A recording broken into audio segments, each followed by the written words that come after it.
Oh crap. Should I sell everything? What about the housing market? Am I screwed? I've been through 2001, the September 11th, and 2008. I knew that layoffs were coming. I immediately went to stop the bleeding before it got bad.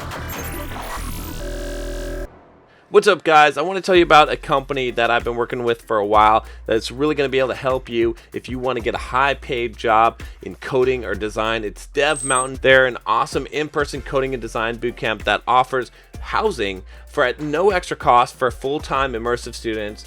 They have a whole career services team to help with job placements. So if you are interested at all in coding or design, go click the link below and tell them I sent you.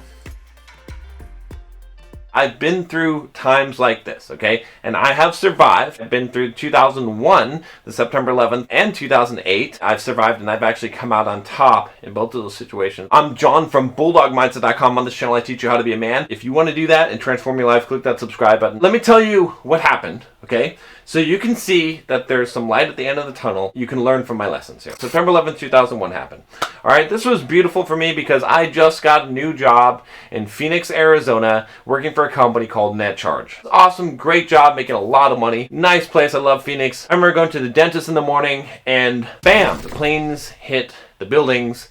And basically, you know what? If you were in the financial industry, you were done. You were screwed. It's over. I knew that layoffs were coming. I knew. And it didn't take very long. I think within a couple of days, went into work and they're like, hey, I got some good news and some bad news. The good news is we're not laying you off. You do not have to leave the office. You can continue to work here as long as you want. The bad news is we're not going to pay you. So they're like, you can continue to work here, you can look for a new job, right? You can use your computer here, whatever, but we're not going to pay you. And I was like, thank you. That's great. That's awesome. I started looking for a new job, okay? And it wasn't easy, right? And, it wasn't easy to find jobs at that point because of everything that happened. People did not want to hire after September 11th. I packed it all up. I went to Florida and I moved in with my parents for a few months. Now, don't get me wrong. I had money in the bank account. I had savings. All right, and I probably had like $50,000, $60,000. I had a couple of rental properties. I knew that it wasn't likely I was going to find a job in a very short amount of time. So what I did was I stopped the bleeding. It's not fun to go and move in with your parents, but I figured, a few months moving in with my parents, by that time, things will pass over. I won't be depleting all my savings, okay? I have to suck it up for a little while, and then I can find a job. And then after about 3 months, I did a lot of interviews. Finally ended up in New Jersey, okay? And I ended up taking a job there. If I waited out the 3 months and didn't find a job and was just paying my rent, I would have been in a bad financial situation. I immediately went to stop the bleeding before it got bad. A lot of times people do not stop the bleeding until it gets bad. Right now, before things get bad, you need to be thinking about what's going to happen. Don't count on your investments, your job. Assume that there's a very high chance that you're going to lose it. If you have a business, assume that the revenue is going to be cut by 50% or more. Assume those things and then stop the bleeding. Yesterday, I went through all of my financial statements for my businesses and I said, okay, here's where's money coming in, where's money going out, where can we stop money going out? I'm not in the crunch right now. I'm cash heavy. I got a lot of cash, but I went through and I'm stopping the bleeding now. So you need to stop the bleeding now. If you've got some expensive habits, if you're spending a lot of money on shit that you don't need, you need to stop doing that right now. Most of you are buying like Disney Plus and Netflix. You're paying for like subscription services to keep you entertained. No.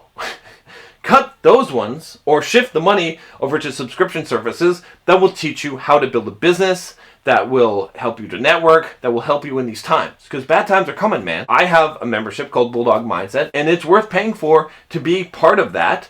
That's one thing I would keep. You need to keep the valuable stuff. You need to stop the bleeding, and you need to start thinking smart. You need to start thinking like you're already poor. I don't like to say that because I want you to spend money and buy shit because I'm an online business. But at the same time, I'm telling you the truth and the reality of the situation. 2008 crisis, all right? That was the housing crisis. I had a bunch of real estate. I just bought real estate. I just bought a fourplex for $425,000. The next year it was worth $200,000. All the property I bought with 30-year fixed loans. So when the housing bubble happened and all the property values dropped, guess what happened to me? Nothing. Nothing at all. Why?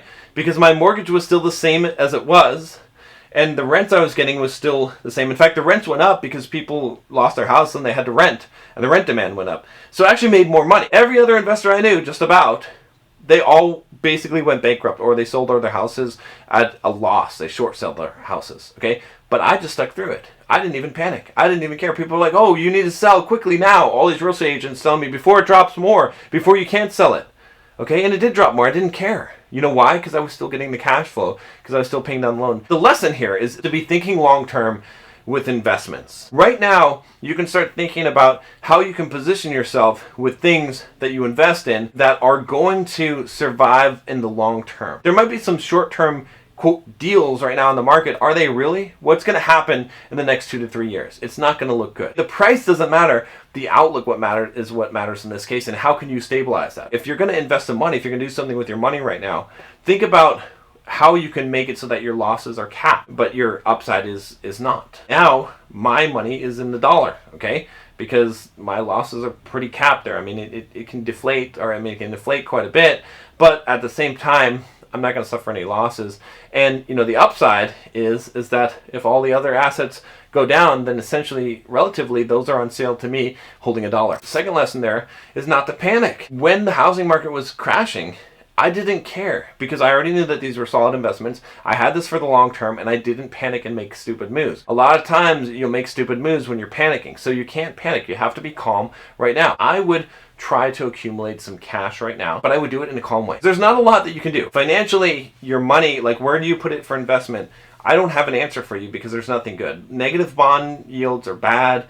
Okay, stock market is bad. Okay, real estate is very questionable right now. There's not deals on the market right now. Nothing looks really good. What you can invest in is in yourself and your business. And one of the things I tell you guys, if you're part of my Bulldog Mindset membership, is that building a business you should commit 5 years to this. And the first 2 years or so, you're not going to make any money. You're just going to be building an audience.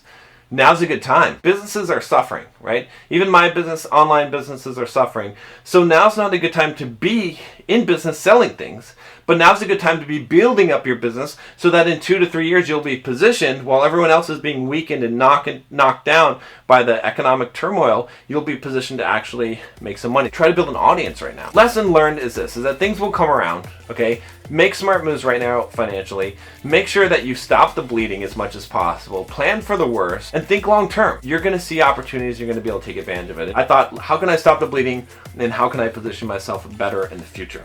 Does that make sense? All right, go do it.